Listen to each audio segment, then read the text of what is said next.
এই অপমানটা তোমার সকলের সামনে পাওয়া উচিত ছিল দিব্য।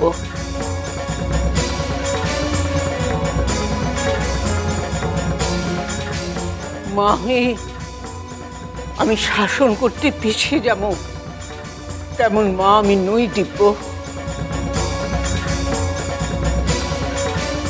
আর এত বড় অপমানের কাজ যদি তুমি করে থাকতে পারো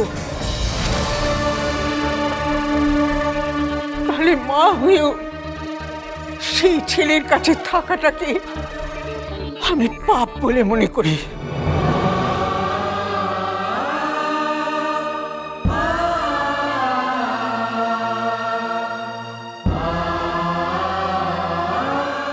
জয়া, হ্যাঁ মা। জামা কাপড় সব গুছিয়ে নাও, কালই আমরা চলে যাব।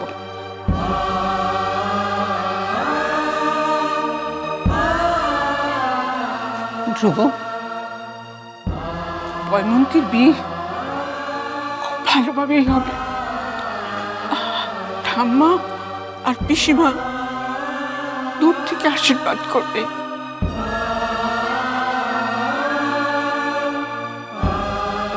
ঠাম্মা, না না ভাই, আমি আর কারোর কোনো অনুরোধ শুনবো না, কোনো কথা শুনবো না।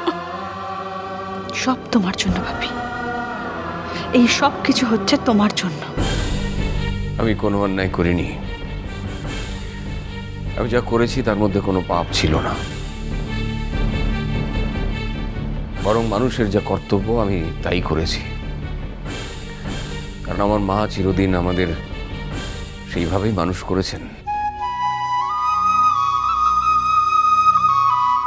তবুও যখন আজ আমার মা আমার কাছ থেকে কোনো কথা শুনতে না চেয়ে আমার গায়ে হাত তুলতে পারলো, তখন আমি মাকে এই বলে সান্ত্বনা দেব যে মায়ের হাতের মারটাও ইনাবে মায়ের আশীর্বাদই বটে।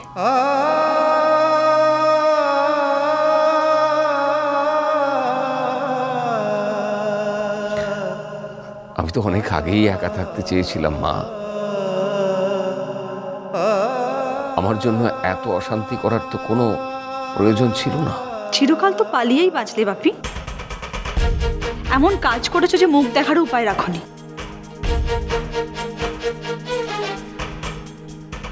এখন আমার মনে হচ্ছে ধ্রুব, ভাগ্যিস ভাগ্যিস আমার তোমার সঙ্গে দেখা হয়েছিল, তা না হলে চিরকালই নরককুণ্ডে পচে মরতে হতো আমাকে। কমলিকা, প্লিজ প্লিজ এইভাবে বলুন। ঠিকই বলেছে ধ্রুব, আমার তো আর কোনো উপায় নেই, আমাকে এই নরককুণ্ডে পচে মরতে হবে, কিন্তু আমার মেয়েটার যখন উপায় আছে তখন। মন, মা আমি জানতে পারি আমার অপরাধটা কি। তোমার মায়ের চোখে যেটা অপরাধ সেটা যে তোমার চোখেও অপরাধ, এটা তো ভাবিনি এতকাল। ও, তুমি তোমার অপরাধটা খুঁজেই পাচ্ছ না বাপি? না, পাচ্ছি না। অসুস্থ সত্যকামকে দেখতে যাওয়ার মধ্যে আমি কোনো অন্যায় খুঁজে পাচ্ছি না।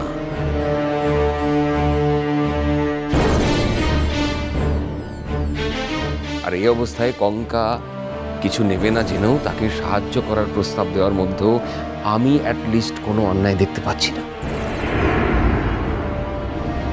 খুন করে ফেলবো তোমায়, একেবারে শেষ করে ফেলবো। এখন ভালো সাজাচ্ছে না?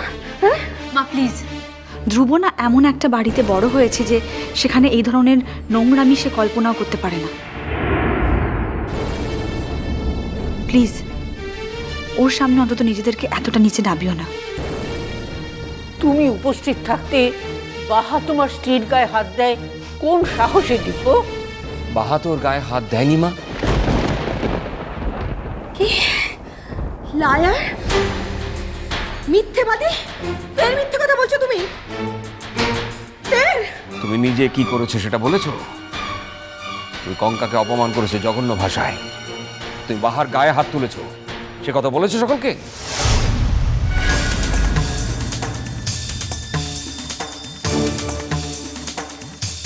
বাহা যা করেছে আত্মরক্ষার কারণে করেছে। বাহা নিজেকে বাঁচিয়েছে মাত্র।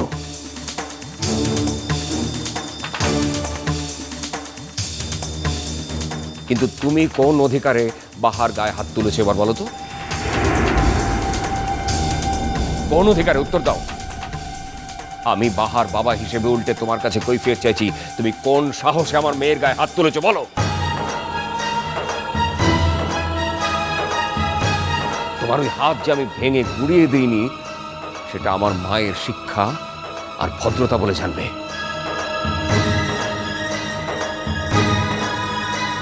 তবু সব কিছুর তো একটা লিমিট আছে অনু। ভবিষ্যতে যদি আর কোনোদিন এর রিপিটেশন হয়, তাহলে আজ যা যা করিনি সেদিন কিন্তু আমি তাই তাই করব, এটা মনে রেখো।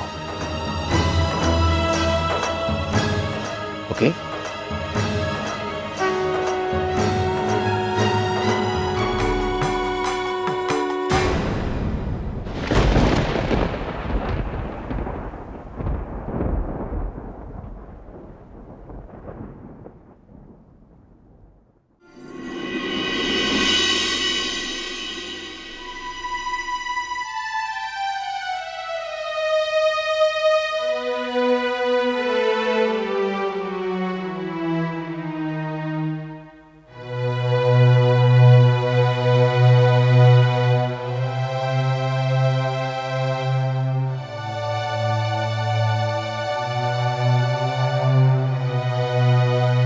উঠছি বাবু, তোর কাছকে মোর মুখটা দেখাইবার আর কোনো উপায়টাই নাই।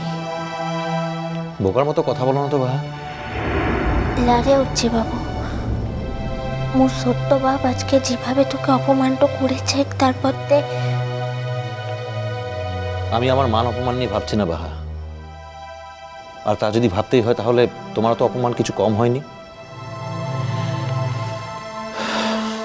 দেখো বাহা, এখন আমাদের মান অপমান নিয়ে ভাবার সময় নয়।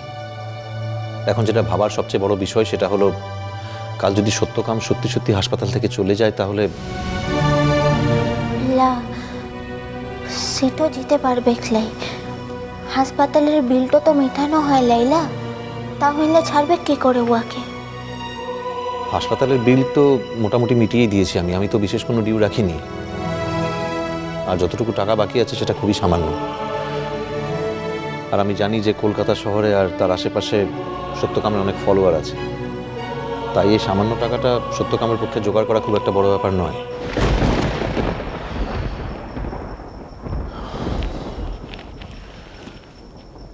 কাল সকাল সকাল যেতে হবে বাহা। যাওয়াটা আটকাইনবার লিখতে তো? তা নয় তো আর কি। কিন্তু সত্যবাপ যদি এমন অপুষ্ট হয়ে যায়, তাহলে ওকে কি মনে লিয়েটা যাবক বলতো? দেখো বাহা, পুলিশ কিন্তু সবই জানে সত্যকাম এখন কোথায় আছে, এবং তারা এটাও জানে যে তারা চাইলেই কিন্তু সত্যকামকে ধরতে পারে। শুধু আমরা তাদের বলেছি যে আমরা সত্যকামকে তাদের কাছে নিয়ে যাব, সেই কথার উপরে ভরসা করে কিন্তু তারা এখনো কোনো মুভ করেনি। সেটা কি মু আর জানিকলা? তুই যে তাদেরকে সঙ্গে কতবার কথাটা বলেছে, সেটাও তো মু জানি। সেটাই ভাবছি সত্যকামকে কি করে বোঝানো যায়। দেখে কিনে মু কাল ফের চেষ্টাটা করব। মাটোকে বুঝাইন বললে যদি মাটো রাজি হয় না, তাহলে কামটা আরো সহজ হবে।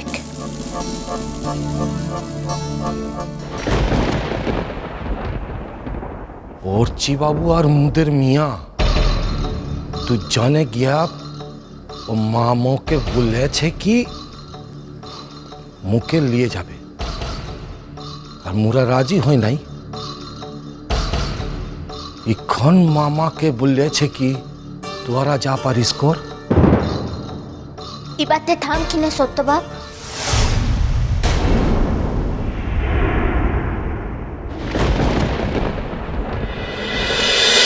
মিষ্টি কুটু মিষ্টি কুটু মিষ্টি কুটু।